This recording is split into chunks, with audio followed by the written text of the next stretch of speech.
Hi, I'm Kay Novak. I'm an instructional designer at Front Range Community College and instructional designer for student engagement and assessment. And I'm an outcome mentor for information and technology literacy. Hi, I'm Chris Lukes. I'm the Associate Dean for Career and Technical Education at CCC Online here in Colorado. As I oversee areas in career technical education, such as business, paralegal, early childhood education, things like that, very technical, skill-based type classes. An alternate reality game. First of all, there's lots of different game genres out there, okay? An alternate reality game is actually under the category of a pervasive game.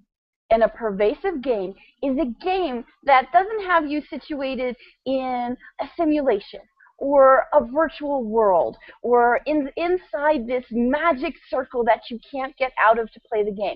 It takes you outside to the world to play the game. Now, when you hear alternate reality, it means there's a story to it.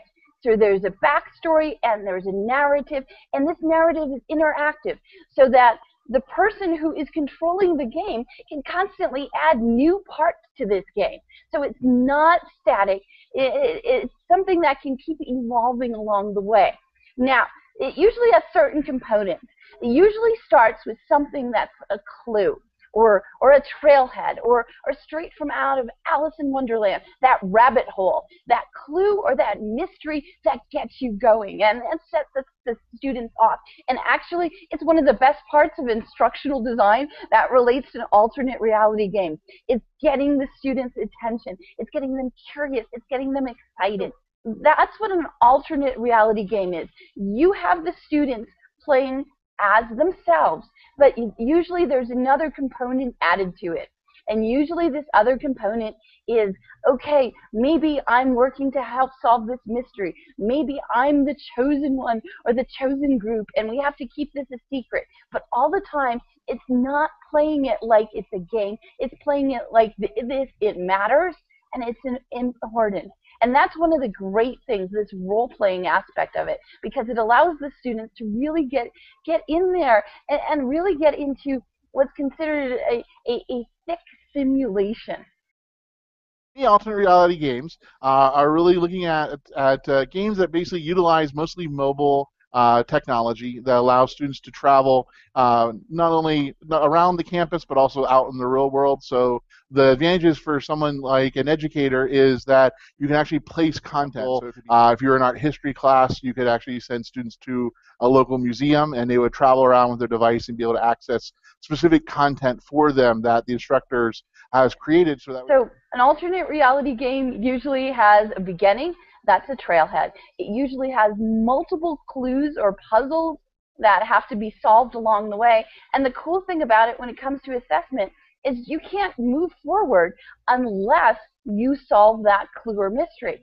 So the embedded assessment, it is in there each and every time. And guess what? You don't have to stop the game to go, oh, okay, everybody, take out your pencils. I'm going to give you a vocab quiz on this, or take out your mobile devices and go on Kahoot, and you're going to answer this like you're in a game show.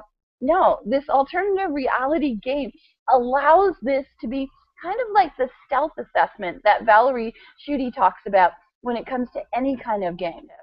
And that's what an alternate reality game is really all about. It's this pervasive kind of game with a great backstory and a great interactive narrative with this embedded assessment in it.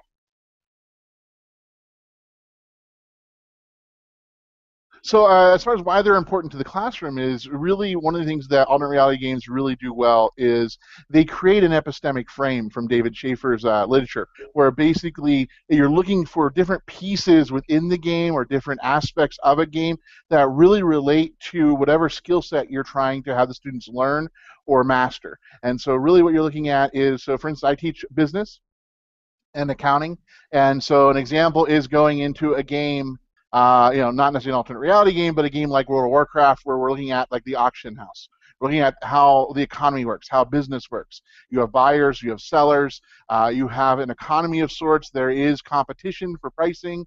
It is a commodities market. You know, that's the downside. There really isn't the value-added great thing that you have in the real world, where marketing is huge and people go, oh wait, no wait, this brand of wine is different than this brand of wine. But the thing is that really what you see in games is you see a more simplified economy, which a lot of our students have a better grasp. And so you actually have students who are already, if they're already involved in the game, they're already role-playing, they're already acting as business people. They're already acting as entrepreneurs. They're already acting as, and they're using the vocabulary, they're using the correct terminology. They're going ahead and they are really applying everything they're learning in classes. Really sort of, I'm listening for their presentations. I'm listening to them talking to each other and going, okay, well, how are they using terms correctly? Are they speaking in the right cadence? Are you hearing what you would normally expect to hear when you're sitting down with entrepreneurs, when you're sitting down with business people, and they're talking about their day, their career, they're talking about a contract they're working on or a sale they're trying to find.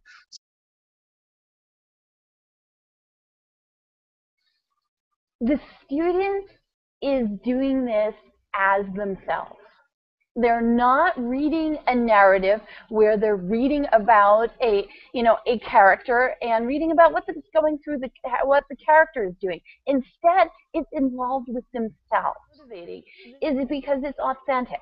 It's not about taking a multiple choice test. It's not about taking a short answer. It is about the student themselves solving the problem. And they should be challenging. These should not be easy problems. But it's as a team or individually solving the problem and then getting that satisfaction from solving the problem and having the next clue open up.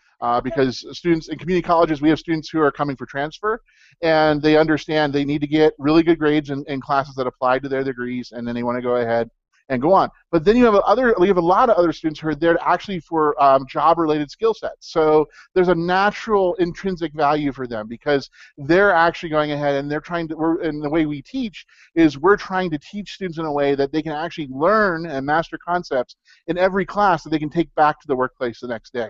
Well, one of the big things about ARGs that they allow to do is that the students, if you're working, whether they're working in teams or not, they actually move at their own pace. So really, it's working at their own pace. And the other thing I've noticed is that a lot of students will sort of break their team out automatically. They'll go, okay, well, who's really good at this? Who's really good at that? And a lot of what I've talked about has actually been laid out by the David Institution for Talent Development. They actually have a white paper out there that outlines the 21 strategies for enhancing motivation in students. It was done by Thoreau in 1994.